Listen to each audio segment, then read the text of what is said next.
Hello. En algún lugar de la región montañosa del centro de Virginia hay una granja que ya no aparece en ningún mapa del condado. La tierra sigue ahí. Puedes caminar por ella si sabes dónde buscar, pero los registros que alguna vez la describieron fueron retirados en silencio de los libros del juzgado en algún momento alrededor de 1871, y nadie ha ofrecido jamás una explicación del porqué. Lo que los viejos de esa parte del estado te dirán, si los encuentras en el ánimo adecuado, es que los problemas empezaron el verano en que vaciaron el pozo. Había permanecido allí durante casi 200 años, revestido de piedra, cavado a mano, hundido 30 pies en la tierra roja de Virginia. Generaciones de familias habían sacado agua de él sin incidentes, y cuando los últimos propietarios decidieron que, por fin, la reserva se había secado, contrataron a 4 hombres para bombearlo y sellar la abertura para siempre. Y los hombres llegaron un lunes por la mañana. Para la tarde del martes, 2 de ellos se negaron a volver. Para el miércoles, los otros 2 habían abandonado el condado por completo, y cuando por fin convencieron a un 5.º hombre para que bajara y examinara lo que habían encontrado, volvió a subir en menos de 10 minutos, se subió a su carreta y se marchó sin recoger su paga. Nadie dejó constancia de lo que había en el fondo de aquel pozo. Lo que sí quedó registrado en una carta privada descubierta más tarde entre los papeles del patrimonio de un abogado de Lynchburg fue que la estancia de abajo no había sido excavada, había sido construida. Antes de continuar con la historia de la granja Voss y de lo que yacía bajo ella, si eres nuevo aquí, bienvenido a Sombras del Sur. Suscríbete ahora y activa la campana de notificaciones para no perderte ninguna historia. Y ya que estás aquí, deja un comentario abajo y cuéntanos desde qué estado o ciudad nos escuchas. Nos encantaría saber desde dónde nos encuentran nuestros oyentes esta noche, porque la historia de lo que fue construido en el fondo de aquel pozo, y de quién lo construyó, y de por qué tuvo que ser sellado y olvidado, es una historia que se remonta más atrás que la propia granja. Empieza con una guerra de la que la mayoría de la gente ya ha dejado de hablar, y termina con un secreto que 3 familias pasaron casi 30 años tratando de enterrar. Para entender lo que fue hallado bajo la propiedad de los Voss, hay que entender qué era esa parte de Virginia en los años anteriores a la Guerra Civil y en qué se convirtió en los años posteriores. La región montañosa, al oeste de Lynchburg, en los condados que se pliegan contra Blue Ridge, no era tierra de plantaciones del mismo modo en que Tidewater sí lo era. Las granjas allí eran más pequeñas, el terreno demasiado quebrado y rocoso para el tipo de cultivo de tabaco a gran escala que había convertido a ciertas familias del río James en dinastías. Lo que tenían, en cambio, los granjeros de las colinas era autosuficiencia y aislamiento, una independencia terca que los hacía desconfiar de los forasteros y proteger con intensidad todo lo que habían logrado arrancarle a la tierra. La familia Voss llevaba en esa parcela concreta desde la década de 1680. De origen galés, habían llegado con un pequeño grupo de otros colonos durante los primeros años del período colonial y, poco a poco, se habían ido internando tierra adentro, alejándose de la costa, alejándose de los pueblos más grandes, hasta encontrar una hondonada entre 2 crestas que les encajaba. Allí construyeron una casa de piedra, cavaron un pozo, limpiaron unos cuantos acres de bosque y se asentaron para quedarse. Para la época de la Revolución, ya llevaban 3 generaciones allí. Para la década de 1840, eran 5. Nathaniel Voss era el cabeza de familia en los años que nos interesan, un hombre de unos 50 y tantos, al final de la década de 1850, ancho de hombros, más callado de lo que sus vecinos recordaban que había sido su padre. Tenía 2 hijos, Emmett y Calhoun, ambos ya adultos y trabajando la granja junto a él. Tenía una esposa, Dorotha, que había crecido como una Pendleton del condado de Amherst y cuya familia había traído consigo una forma muy concreta de entender cómo debían manejarse ciertas cosas. Tenía una hija, Louisa, que tenía 17 años en 1858 y que llevaba un diario que más tarde se convertiría en la fuente principal de todo lo que sabemos sobre lo que ocurrió en aquella granja en los años siguientes. Los Voss no eran ricos, pero tampoco eran pobres. Poseían a 3 personas esclavizadas, un hombre llamado George, una mujer llamada Hattie y el hijo de Hattie, un muchacho de unos 12 años llamado Ren. Y la maquinaria legal y moral que mantenía a esas 3 personas en cautiverio era algo que Nathaniel Voss había heredado, junto con la granja, el pozo, la casa de piedra y todo lo demás. No lo había elegido exactamente, pero tampoco lo había rechazado. Lo que importaba, para lo que vendría después, era la propia geografía de la granja. La hondonada era estrecha, las crestas a ambos lados eran lo bastante empinadas como para dificultar el paso, y el único camino de tierra que conectaba la propiedad con el camino del condado estaba bastante mal en verano y era casi intransitable en invierno. El vecino más cercano, un hombre llamado Crockett Farley, que tenía un pequeño molino en el arroyo, a unas 2 millas al sur, estaba lo bastante cerca como para llamarlo en una emergencia, pero lo bastante lejos como para ser, en la práctica, invisible en el día a día. Los Voss eran, en un sentido muy real, su propio mundo. El pozo estaba en el centro del patio, entre la casa y el granero. Era tan antiguo que nadie que viviera entonces podía recordar cuándo se había construido, aunque la tradición familiar sostenía que lo habían excavado los colonos galeses originales, la gente del tatarabuelo de Nathaniel, en algún momento alrededor de 1690. Estaba revestido de piedra de campo encajada en seco hasta el fondo, y producía agua limpia y fría durante todo el año. En verano, uno podía inclinarse sobre la abertura y sentir el aire fresco subir desde abajo, y en invierno, el borde de piedra era a menudo la única cosa del patio que no amanecía blanca de escarcha. Louisa Voss escribió sobre el pozo varias veces en su diario antes de que empezaran los problemas, no de una forma que sugiriera que le parecía algo extraordinario, sino con esa naturalidad con la que se menciona algo que siempre ha estado allí, un punto de referencia, una certeza, el punto fijo alrededor del cual orbitaba el resto de la propiedad. Mencionó sacar agua de él en las primeras horas de la mañana. Mencionó que su hermano Emmet, una vez, dejó caer un cubo dentro y tuvo que sacarlo con un lazo de alambre. Mencionó cómo, en noches de verano muy quietas, a veces se podía oír un sonido subir desde el pozo, un sonido bajo e irregular que ella describía como una respiración, pero que enseguida atribuyó al viento abriéndose paso entre la roca, en algún punto muy profundo. Tenía 17 años. Apuntó que aquel sonido la inquietaba, pero sentirse inquieta no era algo raro en la granja Voss en el verano de 1858. El verano de 1858 fue el verano en que todo cambió, y cambió por algo que ocurrió a 20 millas de distancia y que no tenía nada que ver, de forma directa, con los Voss. Un hombre llamado Josiah Trent, que tenía una granja más grande hacia Ruxburg, en el condado de Campbell, había formado parte de una red poco organizada y cuidadosamente oculta que llevaba más de 15 años moviendo a personas esclavizadas hacia el norte, a través de la región montañosa. Era un trabajo peligroso, y no era un trabajo que Trent hubiera asumido por pura convicción abolicionista. Según sugieren los registros, había caído en ello por una serie de circunstancias que lo habían dejado moral y financieramente ligado a un comerciante cuáquero de Lynchburg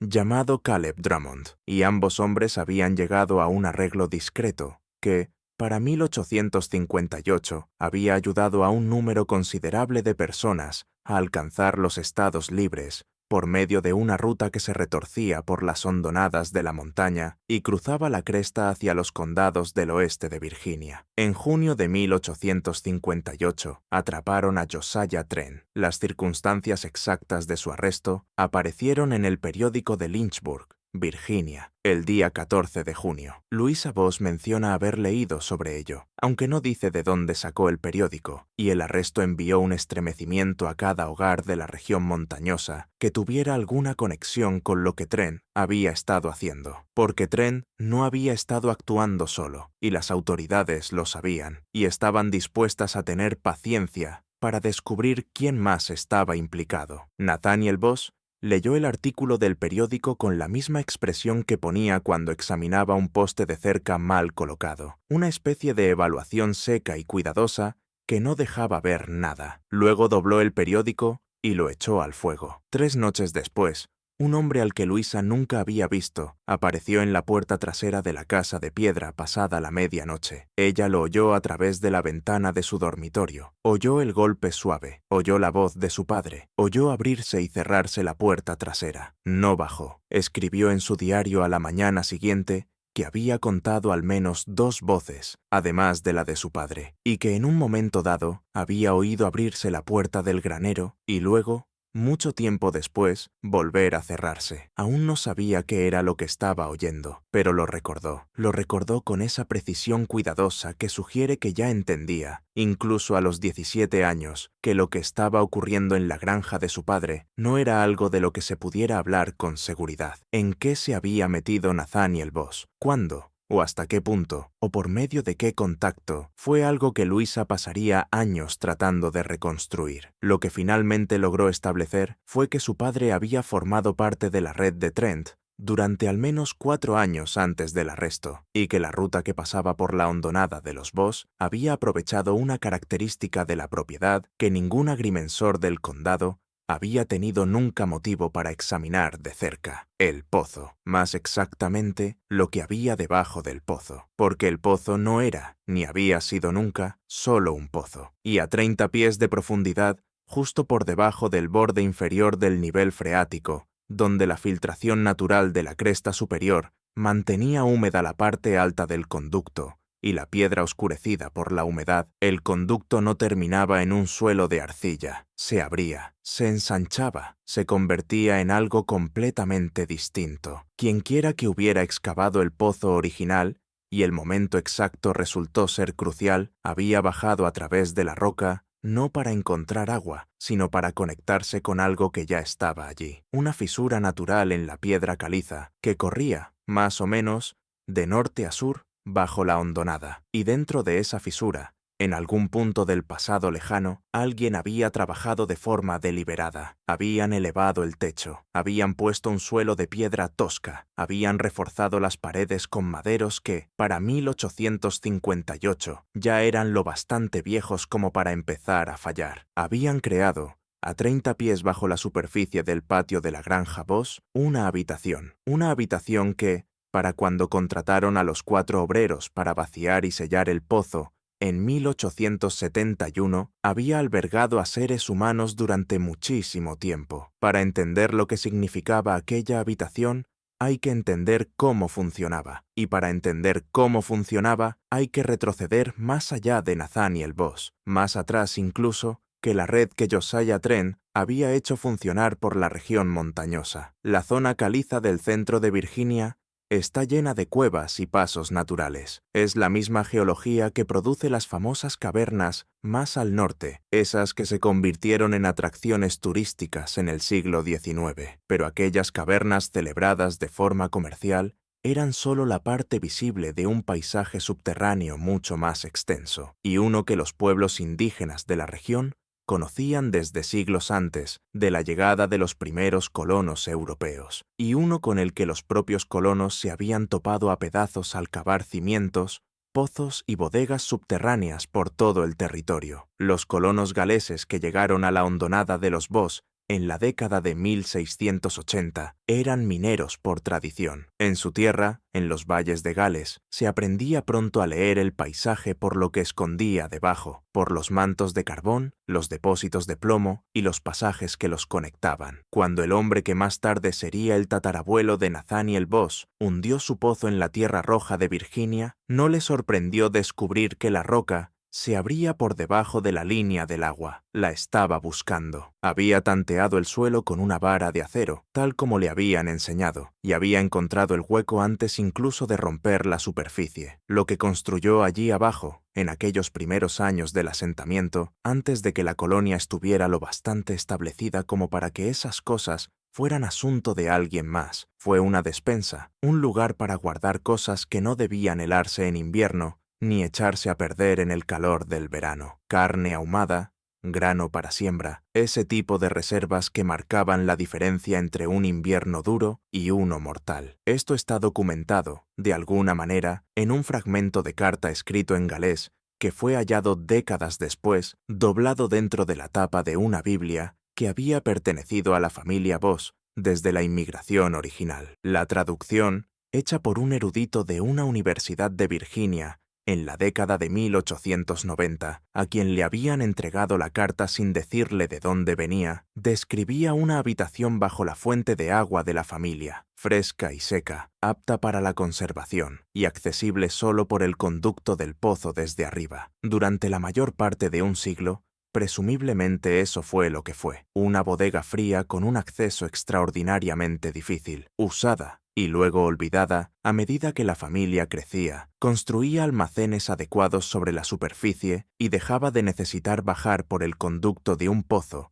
para llegar a su cerdo en conserva. Para la década de 1850, Nathaniel Voss, que conocía la habitación desde niño, la había visto por primera vez de manos de su propio padre, que a su vez la había visto de manos del suyo, y Nathaniel le había dado otro uso de una forma que su antepasado galés, cavando en la caliza con su vara de minero y sus cálculos de supervivencia, no podría haber imaginado. La habitación bajo el pozo se había convertido en una parada de una ruta que movía a seres humanos a través de la oscuridad hacia algo que, con suerte, acabaría pareciéndose a la luz. No es posible establecer con exactitud cuántas personas pasaron por allí durante los años en que Nathaniel Voss estuvo vinculado a la red de tren. Luisa, en su diario, acabó reconstruyendo que fueron más de 40 y quizá cerca de 80. Personas que llegaban de noche a la granja Voss eran bajadas por el conducto del pozo con una cuerda y una tabla a modo de asiento. Pasaban entre 1 y 4 días en la habitación de abajo y luego eran llevadas al siguiente punto de la cadena. La habitación tenía provisiones de comida y agua guardadas allí exactamente para ese fin. Tenía una lámpara y suficiente aceite para varios días. Tenía, según anotó Luisa, una colección de mantas que su madre,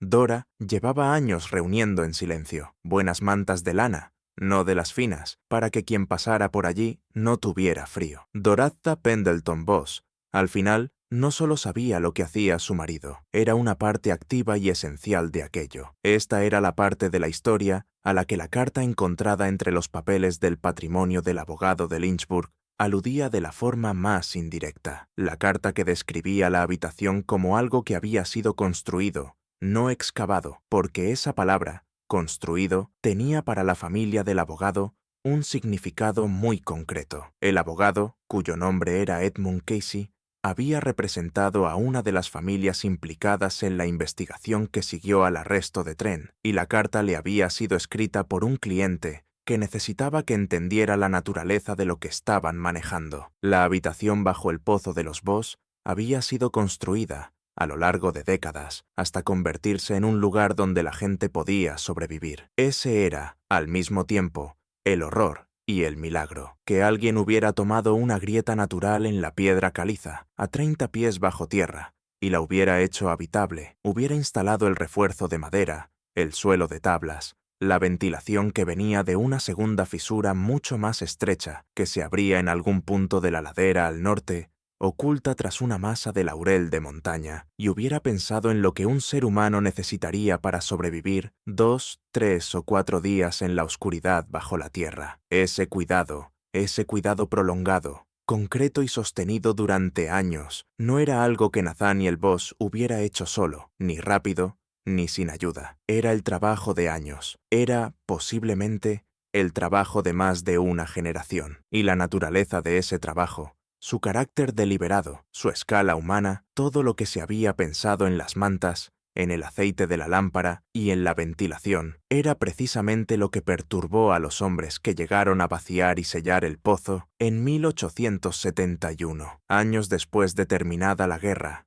Y cuando la razón legal de aquella habitación ya no existía, la habitación estaba vacía, pero no estaba abandonada del modo en que se abandona un espacio sin uso. Estaba preservada, cada objeto estaba en su sitio. La lámpara tenía la mecha arreglada y aún contenía aceite. Las mantas estaban dobladas. Había una taza de lata sobre una repisa tallada en la piedra caliza, y dentro de la taza había un papel doblado, y en el papel había una lista de nombres, y la lista de nombres en ese papel dentro de la taza de lata fue lo que hizo que el quinto obrero saliera del pozo sin recoger su paga. Sabía leer, no demasiado bien, pero lo suficiente, y lo que vio en aquella lista, en una hondonada a 30 pies bajo tierra, en una granja del centro de Virginia en 1871, no era lo que esperaba encontrar. Esperaba quizá una bodega subterránea, quizá un escondite viejo con objetos de valor ocultos por alguien. Lo que encontró, en cambio, fue la prueba de algo que, en los años inmediatamente posteriores a la Guerra Civil y al comienzo de la reconstrucción, tenía un peso difícil de medir. Se marchó. Solo le dijo a su patrón, un contratista de Lynchburg llamado Silas Poor, que el pozo debía sellarse desde arriba y dejarse en paz, y que no pensaba explicar sus razones. Silas Poor, un hombre práctico que sabía reconocer cuando una conversación había terminado, selló el pozo, cargó el gasto a la herencia y no volvió a decir nada más sobre ello a nadie, al menos durante varios años. Fue Poor quien acabó escribiendo la carta que terminó entre los papeles del patrimonio de Edmund Cayce. La escribió, según puede determinarse, en algún momento alrededor de 1876, en respuesta a una consulta legal que Cayce estaba llevando a cabo en nombre de una parte no identificada que tenía interés en la propiedad de los Voss. En la carta, Poor describía lo que habían visto sus obreros, describía la habitación, las mantas, la lámpara, el conducto de ventilación, describía la taza de lata y el papel doblado. No reprodujo los nombres de la lista, pero sí describió el aspecto del papel, viejo, doblado muchas veces, escrito por al menos 2 manos distintas, con la tinta desvaída en un marrón pálido en la parte superior y más oscura, más reciente, hacia la parte inferior, como si la lista hubiera empezado décadas antes y hubiera ido creciendo a lo largo de mucho tiempo. La respuesta de Edmund Cayce a esa carta no se conserva, pero lo que sí se conserva en los registros del juzgado del condado de Campbell, que no estuvieron sometidos a la misma edición cuidadosa que, al parecer, afectó a los registros del condado donde se encontraba la granja Voss, es una transferencia de propiedad fechada en 1877, en la que la granja Voss cambió de manos por un precio muy por debajo de su valor de mercado, y el comprador fue una sociedad tenedora, entre cuyos principales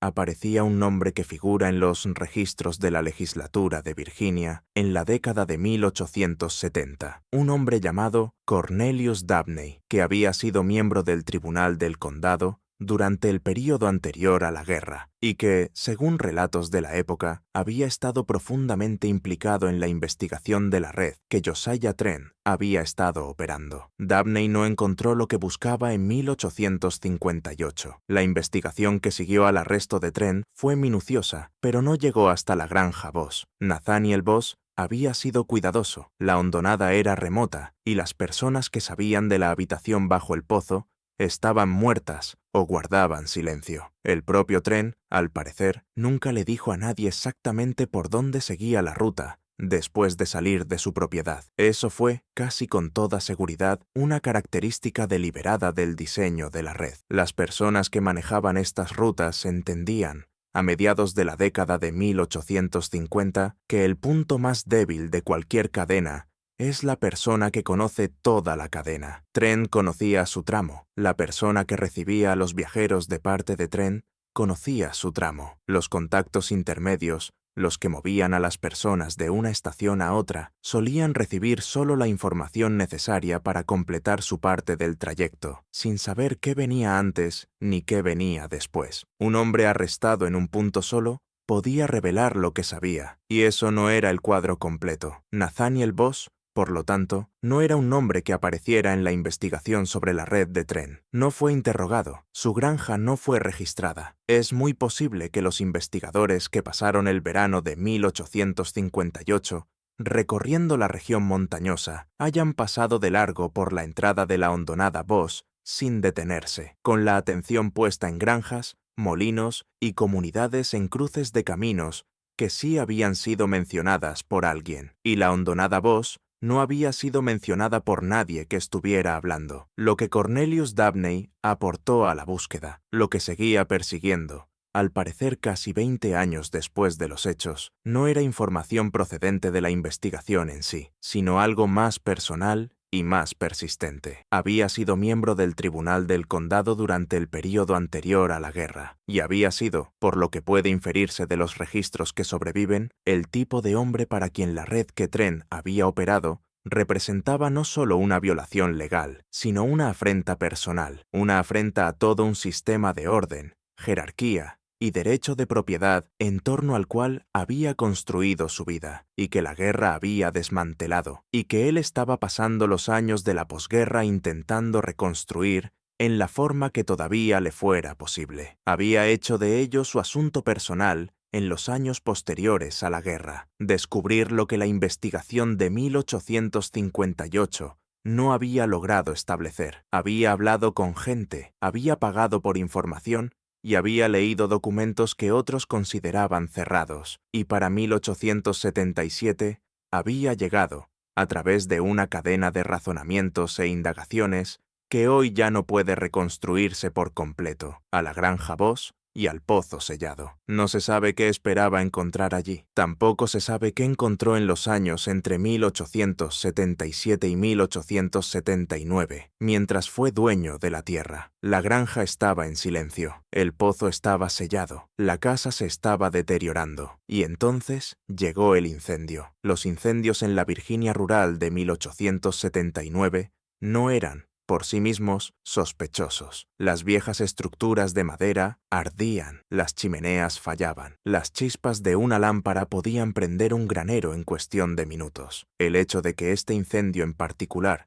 destruyera una casa de piedra, no una de madera, sino una estructura hecha de piedra de campo que llevaba en pie desde la década de 1680, era algo bastante más inusual. Las casas de piedra no arden del modo en que arden las de madera. Lo que arde en una casa de piedra es todo lo que hay dentro: los suelos, el techo, los muebles, los papeles, los libros, el registro físico acumulado de casi 2 siglos de la presencia de una familia en esa tierra. El incendio destruyó lo que quedaba en la casa, lo que Nathaniel Voss hubiera guardado, lo que Doradza hubiera almacenado, cualquier rastro de lo que había ocurrido entre 1854 y 1861 que hubiera sobrevivido a la guerra, a la muerte de Nathaniel, a los obreros y a la venta. Para cuando el fuego terminó, todo era ceniza. El pozo sobrevivió, la habitación bajo el pozo sobrevivió, pero el vínculo entre la habitación y los registros que podrían haberla explicado quedó roto. Él había comprado la propiedad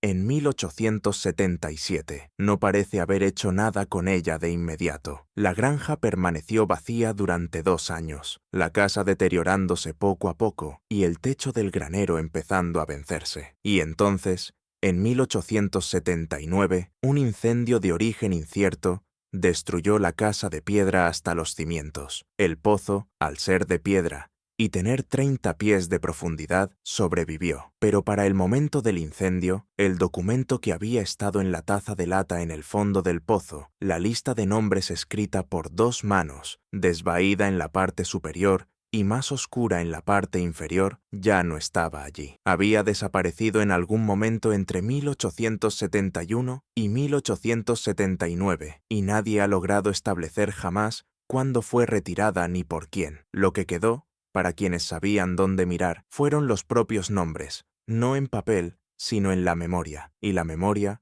como sabe cualquiera que haya pasado tiempo con ella, es a la vez más duradera y más cambiante que el papel. Louisa Voss no estaba en la granja en 1871. Se había casado en 1865 con un hombre llamado Puit, del condado de Rockbridge, y vivía a 40 millas de distancia cuando los obreros llegaron a vaciar el pozo. Pero conocía la habitación desde que tenía 17 años. De hecho, sabía más sobre ella de lo que su diario reveló durante la vida de su padre, porque había páginas que ella había cortado del diario con tijeras, retirándolas con cuidado, sin alterar la encuadernación. Los cortes seguían siendo visibles cuando el diario salió finalmente a la luz años después. Lo que hubiera escrito en esas páginas había desaparecido. El diario en sí era algo sencillo, un libro de cuentas que había reutilizado para escribir cosas personales, con sus columnas originales de números todavía apenas visibles bajo las entradas, allí donde ella comenzaba una página nueva, sin cubrir del todo lo que ya estaba impreso. Llevaba escribiendo en él desde los 15 años, y las primeras entradas eran exactamente lo que cabría esperar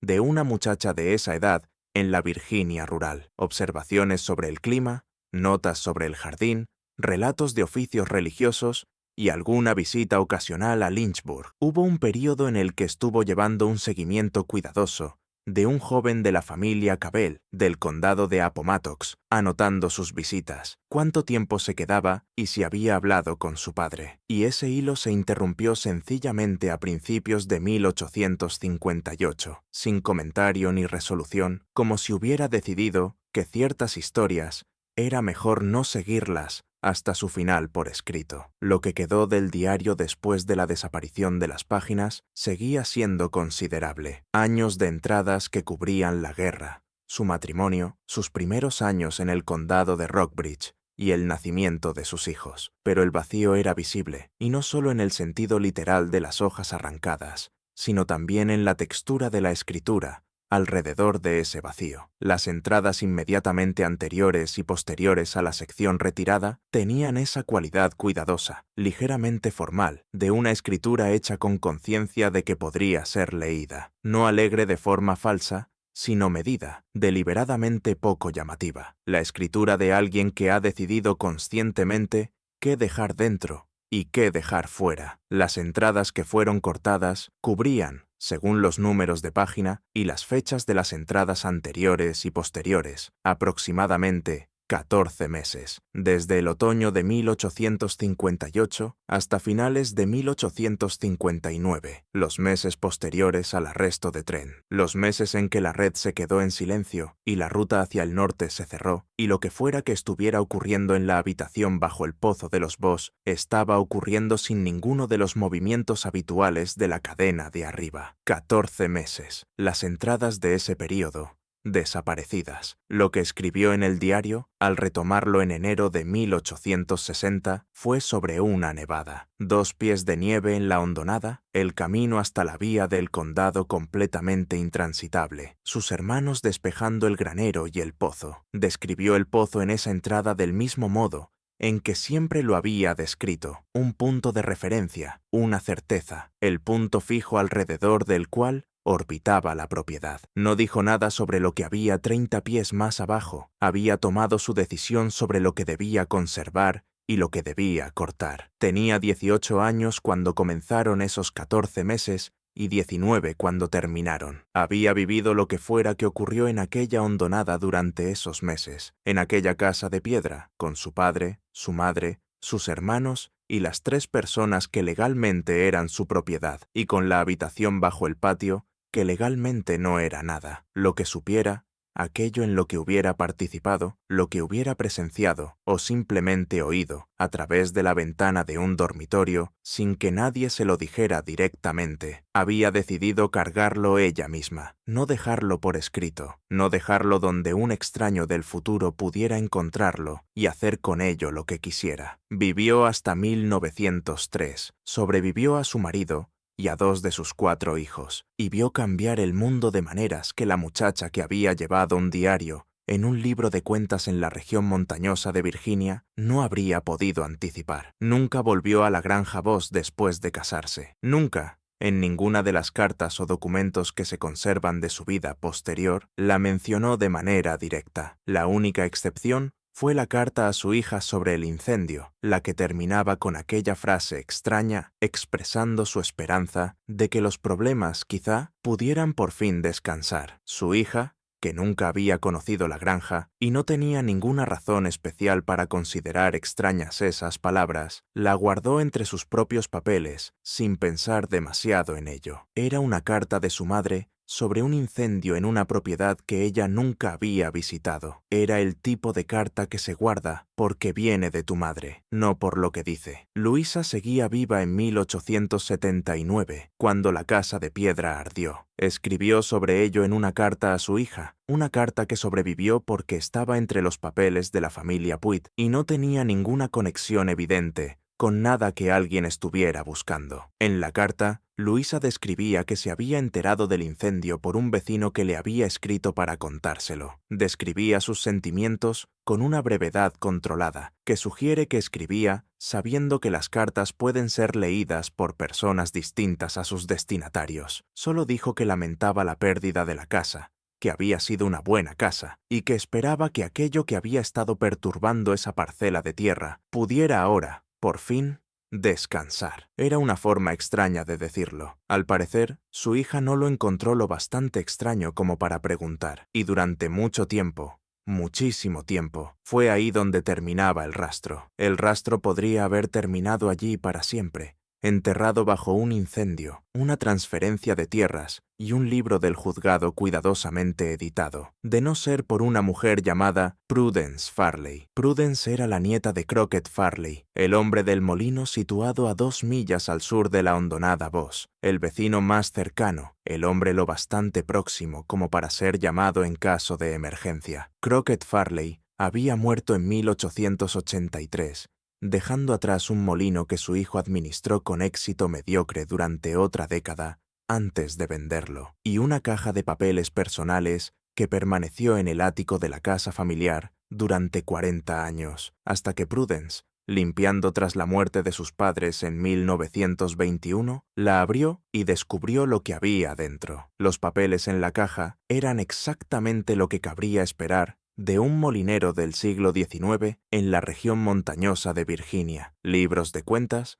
correspondencia sobre el precio del grano, una escritura de un pequeño terreno, varias cartas de familiares en Tennessee y una cosa que no esperarías encontrar: un sobre sellado, escrito de puño y letra de Crockett Farley, sin destinatario concreto, con una instrucción escrita por fuera: no abrir hasta que yo lleve 20 años muerto. Crockett Farley llevaba 38 años muerto cuando Prudence encontró el sobre. Lo abrió. Dentro había una sola hoja de papel, escrita por ambos lados con la letra apretada y cuidadosa de su abuelo. Estaba fechada en julio de 1868 y describía, de la manera metódica de un hombre que se había pasado la vida llevando cuentas, lo que Crockett Farley sabía sobre la granja Boss y la habitación bajo el pozo. Sabía más de lo que podría esperarse de un vecino que vivía a 2 millas de distancia. Lo sabía porque había formado parte de ello. Y aquí la carta hacía una pausa, no en el sentido físico, sino en la forma en que cambia la letra de un hombre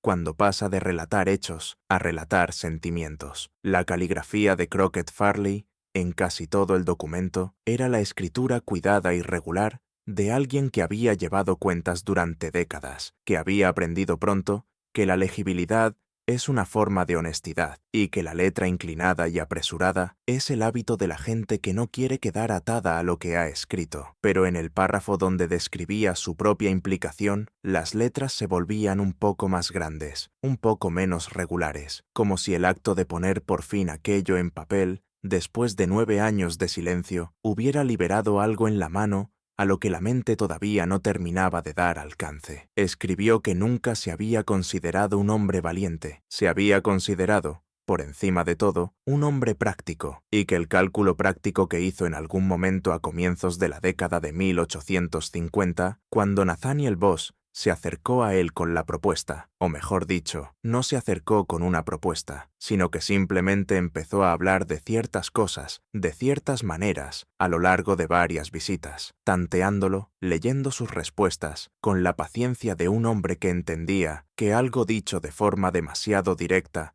ya no puede deshacerse. Fue que el riesgo de involucrarse era manejable, y el riesgo de saber y no hacer nada era de otra clase, y que, al final, las mantas y el aceite para lámpara eran cosas pequeñas de aportar. Lo que no había anticipado, escribió, era cómo ese conocimiento iba a instalarse dentro de él, cómo iba a convertirse en parte del mobiliario mental de su vida diaria, de una forma en que el trabajo concreto de aportar suministros no lo hacía. Uno podía terminar de cortar la mecha de una lámpara, meter la lámpara en una caja, entregarle la caja a Nathaniel Boss e irse a casa, y la lámpara estaba terminada. Pero el conocimiento de por qué existía esa lámpara, y quién la usaría, y a dónde iría, Eso no terminaba. Eso se quedaba. No había sido religioso en ningún sentido formal. Su esposa había sido presbiteriana, había asistido a los oficios con ella y había pensado sus propias cosas durante los sermones. Pero después del primer año de su implicación en lo que ocurría en la granja Boss, empezó a descubrir que pensaba, en los momentos muertos del molino, en esas horas en que el agua hacía el trabajo y él solo observaba, en ciertos pasajes de los sermones a los que apenas había prestado atención, en lo de ser extranjero en tierra extraña, en la oscuridad del valle. Esos, reconocía en la carta, no eran pensamientos que ayudaran en nada práctico, pero se quedaban con él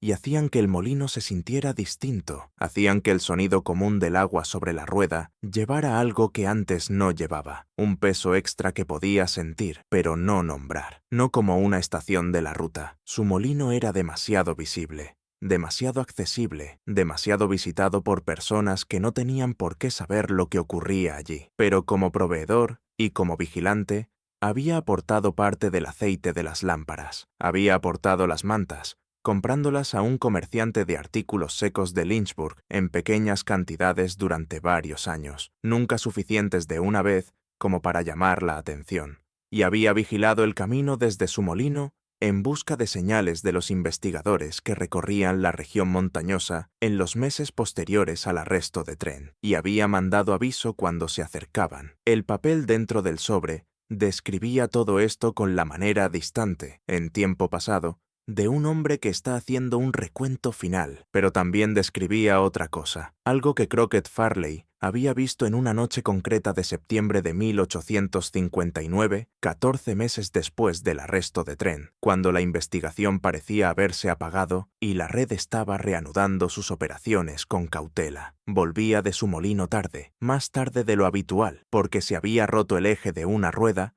y había pasado la tarde reparándolo. Estaba en el camino al norte de su propiedad, llevando a su caballo a pie en la oscuridad. La luna ya se había puesto, o casi, y el camino estaba en tan malas condiciones que no era prudente montar, cuando vio luces en la granja Boss que no deberían haber estado allí, no en la casa, en el patio. 2 linternas moviéndose con un patrón específico que reconoció de las veces en que había visitado la granja por asuntos legítimos, una en la puerta del granero, otra junto al pozo. Pero había una tercera luz, una que aparecía y desaparecía de una manera que él entendió, al cabo de un momento, que significaba que alguien estaba subiendo y bajando por el conducto del pozo, que la linterna era llevada abajo y luego vuelta a subir. Se detuvo en el camino y observó, contó. A lo largo de aproximadamente 1 hora y media, la tercera luz bajó y subió 11 veces. No se acercó, no llamó, se fue a casa y se acostó. Y por la mañana fue al molino, y no le dijo nada a nadie, pero contó 11, y anotó ese número en 1868.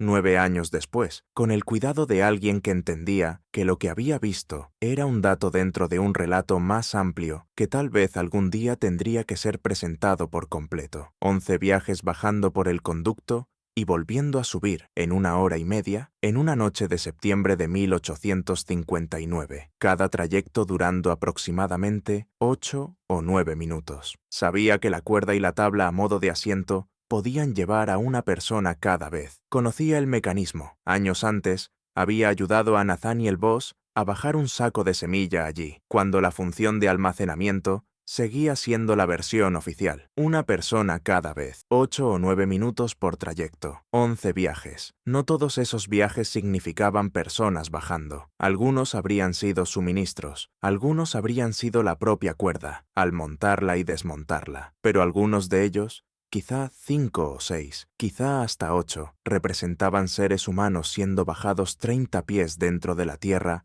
en una noche de septiembre. Eso no era lo más extraordinario que Crockett Farley había dejado por escrito. Lo más extraordinario era el párrafo final de su relato, en el que describía lo que vio en su siguiente visita a la granja Boss, 3 semanas después de aquella noche de septiembre. Había ido hasta allí, como hacía a veces, para devolver una herramienta prestada y pasar 1 hora hablando de la cosecha. Encontró a Nathaniel Boss en el patio, cerca del pozo, haciendo algo que Farley tomó al principio por un mantenimiento normal, quitando hojas del borde de piedra y revisando la cuerda. Pero al acercarse más, vio que Nathaniel no estaba limpiando el pozo, lo estaba examinando, pasando las manos por las piedras de la parte alta del conducto, inclinándose sobre la abertura, escuchando. Farley lo saludó. Nathaniel se enderezó, devolvió el saludo y dijo que no pasaba nada. Solo dijo que le había parecido oír algo y estaba comprobándolo. Farley preguntó qué clase de algo. Nathaniel Voss guardó silencio un momento y luego dijo: algo parecido a una voz, pero seguramente solo es el viento. Farley no dijo nada. Le devolvió la herramienta prestada. Se quedó 20 minutos y se fue. Pero mientras bajaba de vuelta por el camino hacia el molino, se descubrió pensando en aquella noche de septiembre, en los 11 trayectos, y en si todas las personas que habían bajado por el conducto habían vuelto a subir después. Nunca le preguntó a Nathaniel Voss por ello. En cambio, escribió la pregunta en 1868. Con su cuidada letra de molinero, la selló en un sobre y la dejó para que alguien más la encontrara. Cuando Prudence Farley leyó aquel papel en 1921, se quedó sentada mucho rato a la mesa de su cocina, sin moverse. Luego se levantó, volvió a meter el papel en el sobre, volvió a guardar el sobre en la caja y volvió a subir la caja al ático. No le dijo a nadie lo que había encontrado, no de inmediato, pero lo había leído y había hecho las cuentas. Prudence Farley tenía 53 años en 1921. Era una mujer práctica que había trabajado como maestra en el condado de Amherst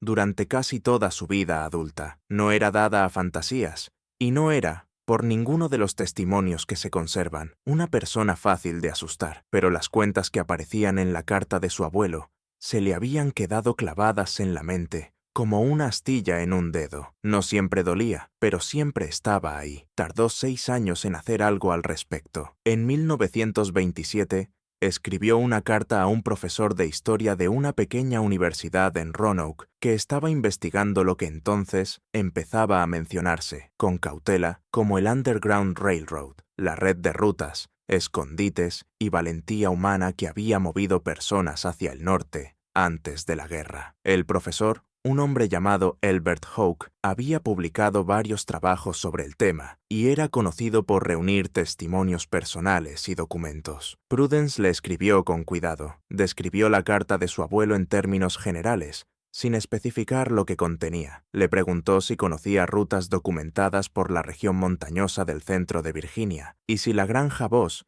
en el condado que ella mencionaba, aparecía en alguna de sus investigaciones. Hawke respondió en menos de una semana. La carta que le envió tenía 3 páginas y comenzaba con una frase que hizo que Prudence dejara su taza de café y se quedara muy quieta por un momento. Él conocía la granja Voss, no por memoria viva, sino por otras 2 fuentes que no había logrado reconciliar hasta que llegó la carta de Prudence. La primera fuente era un breve relato publicado en un boletín cuáquero de Pensilvania en 1864, escrito por un hombre que solo decía haber viajado por la región montañosa de Virginia algunos años antes de la guerra. El relato era fragmentario y deliberadamente impreciso, el tipo de texto escrito por alguien que entendía que los detalles seguían siendo peligrosos incluso mientras la guerra aún estaba en curso, pero describía una granja en una hondonada, un pozo y un descenso a la tierra que el autor comparaba, con un intento evidente de sonar ligero, con bajar a la zona minera del viejo país. Decía que lo que encontró abajo fue inesperado, no una cueva,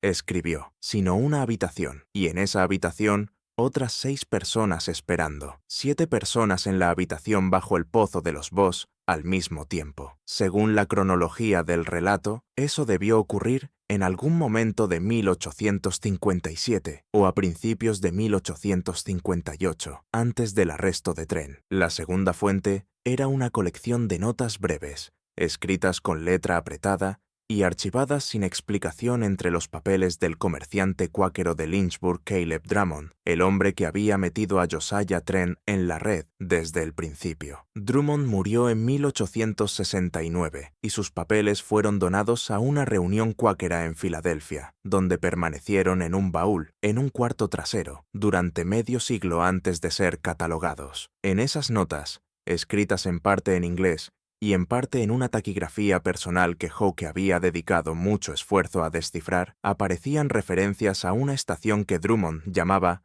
Stone Bottom. Suministros entregados. Ruta confirmada. Stone Bottom alberga a 7. Ruta norte despejada a fecha del 14. 7 otra vez. Pero ahí era donde las cuentas se volvían difíciles, donde la astilla en la mente de Prudence se convertía en algo que ya no podía ignorar. El relato publicado en el Boletín de Pensilvania había sido escrito por un hombre que había pasado por allí. Había bajado a la habitación y había encontrado a 6 personas esperando, sumando 7 en total. Luego lo habían movido hacia el norte por la ruta. Había sobrevivido. Había escrito sobre ello. Las notas de los papeles de Drummond describían a Stone Bottom albergando a 7 personas en una fecha concreta. Y luego, una semana después, en la misma secuencia de notas, había una única entrada que decía solo Stone Bottom, sin noticias, ruta norte cerrada. La taquigrafía de Drummond para la entrada siguiente, descifrada por Hawke, parecía decir: problema con tren, aconsejar cautela a todas las estaciones. El arresto, junio de 1858, la red quedándose en silencio. Pero aquí estaba lo que nadie había logrado establecer jamás. ¿Qué pasó con las 7 personas que estaban en la habitación bajo el pozo de los Boss cuando la ruta hacia el norte se cerró? Si la ruta se cerró de repente,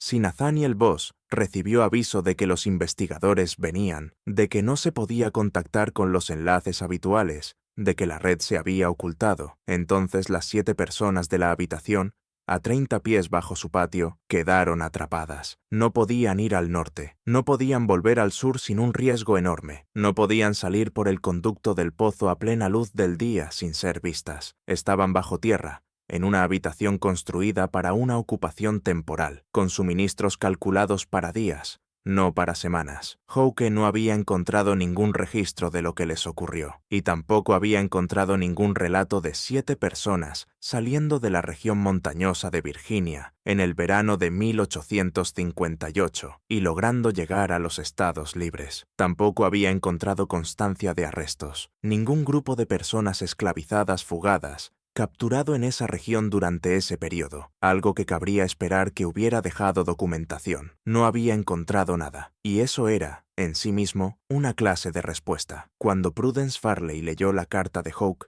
subió al ático y volvió a bajar el sobre de su abuelo. Leyó de nuevo el párrafo final, la descripción de Nathaniel Boss, junto al pozo 3 semanas después de aquella noche de septiembre de 1859, el algo parecido a una voz. Él seguramente solo es el viento. Aquella noche de septiembre de 1859 fue 15 meses después del arresto de tren, 15 meses después de que se cerrara la ruta norte y 15 meses de silencio de lo que fuera que hubiera en la habitación de abajo. Y sin embargo, en una noche de septiembre de 1859, alguien había estado en el pozo con una linterna, subiendo y bajando 11 veces en el transcurso de 1 hora y media. Lo que Crockett Farley había visto aquella noche, lo que había contado, anotado, sellado en un sobre y sido incapaz de obligarse a investigar más a fondo, no era, entendió ahora Prudence, gente siendo bajada a la habitación. Era gente siendo subida. La pregunta que nacía de esa comprensión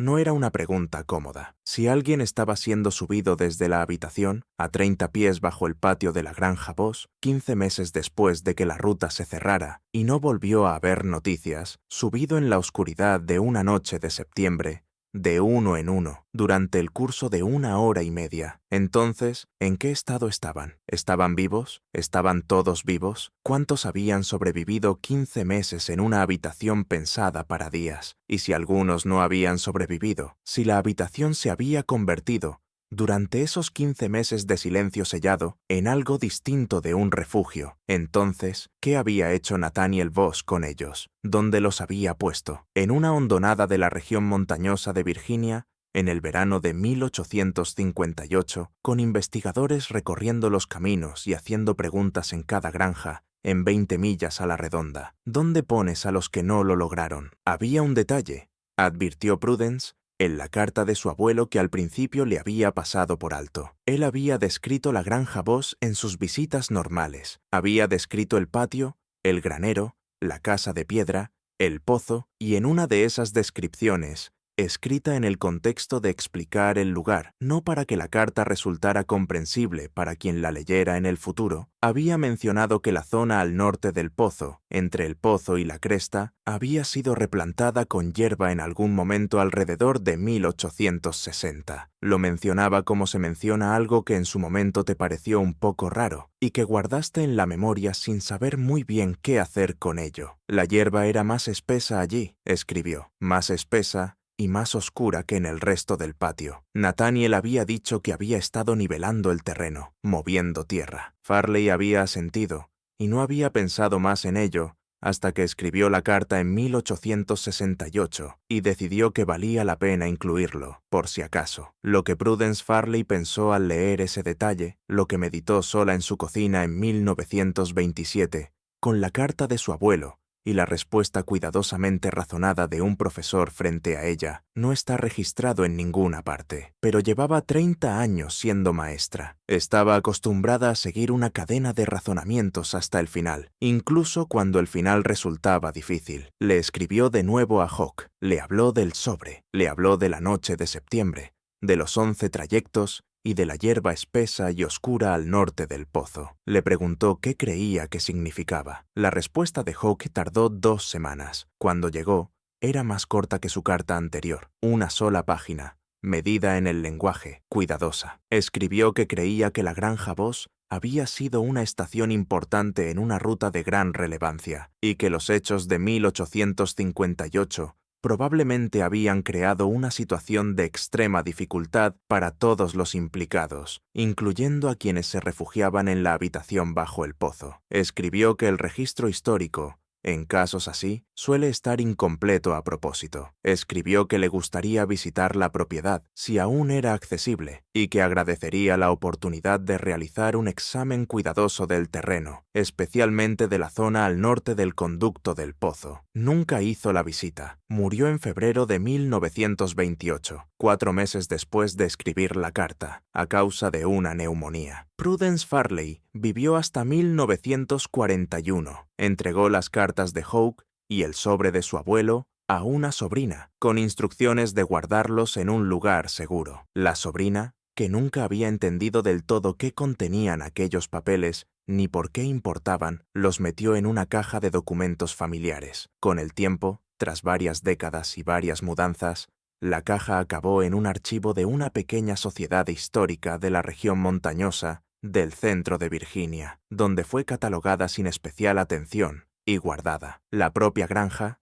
la Granja Voss, la propiedad que Cornelius Dabney compró en 1877 y cuya casa de piedra se quemó en 1879, sigue allí. La tierra cambió de manos varias veces más a lo largo de los años. El granero terminó por caerse. El pozo fue sellado, tal como Silas Poor había sido contratado para sellarlo, con piedra y mortero. La zona del norte, donde la hierba había crecido más espesa y más oscura, después de 1860, hoy está cubierta de cedro y zumaque, como suele ocurrir con la tierra abandonada en Virginia. La piedra caliza bajo la hondonada nunca ha sido estudiada formalmente. La habitación que fue construida allí, a 30 pies bajo la superficie, accesible solo por el conducto superior, nunca ha sido documentada ni examinada de forma oficial. El pozo sellado sigue en medio de lo que antes era el patio, y la lista de nombres que estaba en la taza de lata del fondo, la lista escrita por 2 manos,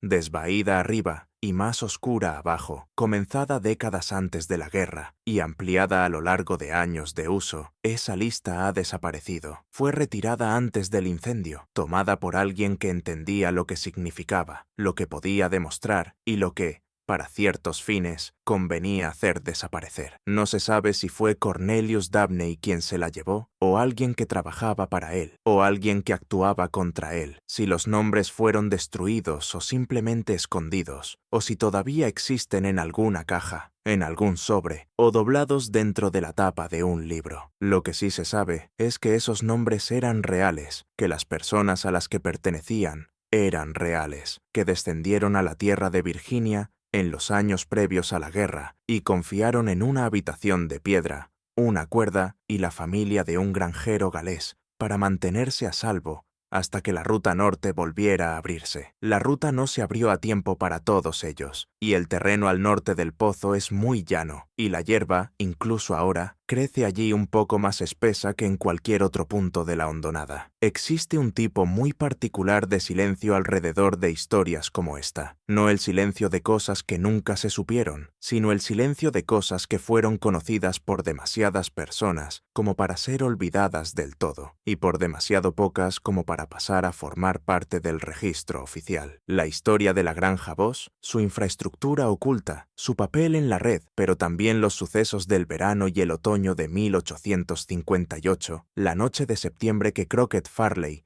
observó desde el camino, nunca fue un secreto en sentido absoluto. Demasiadas personas la habían tocado. El obrero que vació el pozo en 1871, Silas Poor, que lo selló, Edmund Casey, que recibió la carta, Cornelius Dabney, que compró la tierra, Crockett Farley, que contó 11 y lo dejó por escrito, Louisa Puig Voss, que cortó páginas de su diario y luego pasó el resto de su vida, evitando cuidadosamente hablar de lo que había quitado. Todas esas personas sabían algo. Ninguna de ellas lo sabía todo, y ninguna estaba en condiciones, dadas las circunstancias políticas de la Virginia de la Reconstrucción, dado el peligro continuo de ser vinculados con lo que la red de tren había estado haciendo, o dado el riesgo legal muy específico que acompaña a ciertos tipos de conocimiento, de decir en voz alta lo que sabían en una forma que pudiera sobrevivir. La desaparición no fue obra de una sola persona ni de una sola decisión. Fue el resultado acumulado de decenas de pequeñas decisiones tomadas por personas que se movían dentro de un paisaje moral y legal extremadamente complicado, en un periodo en que la información equivocada en las manos equivocadas podía destruir a una familia, o algo peor. Nathaniel Voss no vació los libros del juzgado, no quemó su propia casa, simplemente siguió viviendo en una granja de la región montañosa de Virginia, con un pozo sellado en el patio y una franja de terreno al norte, donde la hierba crecía espesa. Murió en 1873, 2 años después de que el pozo fuera vaciado y sellado. La causa de muerte quedó anotada en la Biblia familiar que guardaba Luisa. Figuraba como fiebre de invierno. Tenía 68 años. Lo que había hecho a lo largo de los años, lo que de verdad importaba, fue construir algo. No solo la habitación. La habitación era más antigua que él. Era su herencia del antepasado galés, que primero reconoció lo que la piedra caliza de abajo ofrecía. Lo que él construyó fue el sistema a su alrededor, los contactos, los tiempos, la cadena de suministro de mantas, aceite para lámpara y comida conservada, la vigilancia cuidadosa del camino del condado, la gestión de un secreto que se volvía más grande y más peligroso con cada año que se mantenía, y lo que ocurrió en el verano de 1858, cuando la ruta se cerró y las personas bajo el pozo quedaron atrapadas. Fuera cual fuera la decisión que tomó en aquellas semanas y meses, fueran cuales fueran las elecciones que hizo, fuera lo que la hierba espesa al norte del pozo terminó cubriendo, aquellas decisiones fueron tomadas por un hombre que actuaba a oscuras en todos los sentidos, sin buenas opciones, sin una autoridad externa a la que acudir y sin forma de pedir ayuda, sin destruir todo lo que había construido y a todos los que dependían de ello. No sabemos qué decidió, solo podemos ver el resultado, el pozo sellado, el terreno alterado, las páginas desaparecidas, el papel retirado de la taza de lata antes del incendio. Lo que sí podemos decir, lo que las pruebas, parciales y fragmentarias como son, nos permiten decir es que la habitación bajo el pozo de los Voss fue construida al servicio de un propósito que, fuera lo que fuera además de eso, fue un acto de cuidado humano sostenido y deliberado. Alguien pensó en lo que una persona necesitaría para sobrevivir en la oscuridad. Alguien contó los días, calculó el aceite, dobló las mantas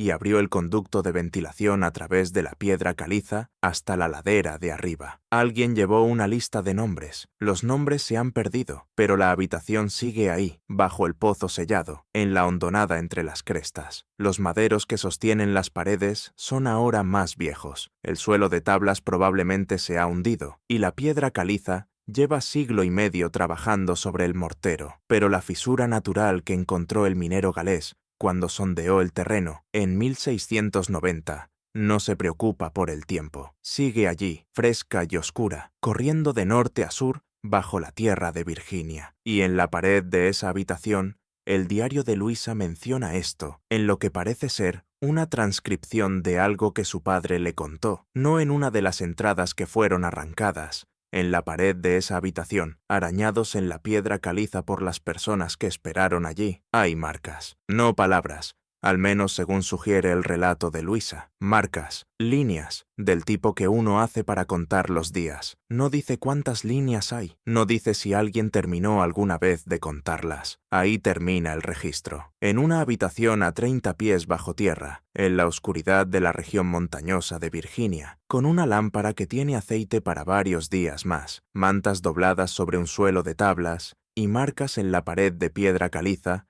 que nadie ha contado en muchísimo tiempo. Este misterio nos muestra algo sobre los límites de lo que los registros oficiales pueden contener y de lo que deciden descartar, sobre la distancia entre lo que ocurrió y lo que se permitió recordar. La historia de la Granja Voss no desapareció porque no fuera importante. Desapareció porque era importante de maneras que incomodaban mucho a personas poderosas, en un período en que la comodidad y el poder estaban estrechamente unidos. ¿Qué crees que ocurrió en esa habitación en el verano de 1858? ¿Crees que todos los nombres de aquella lista lograron finalmente llegar al norte? ¿O la hierba espesa y el silencio cuentan una historia distinta? Deja tu comentario abajo, leemos cada uno de ellos. Y si esta historia se te quedó dentro, si te descubriste conteniendo la respiración en alguna de esas últimas secciones, compártela con alguien que ame la historia y no le importe perder un poco de sueño por ella. Suscríbete a Sombras del Sur, activa la campana de notificaciones y acompáñanos en la próxima historia, porque hay más habitaciones bajo la superficie de la historia de Estados Unidos de las que cualquier registro oficial admitirá jamás, y nosotros pensamos encontrarlas. Nos vemos en el próximo video. Gracias por mirar.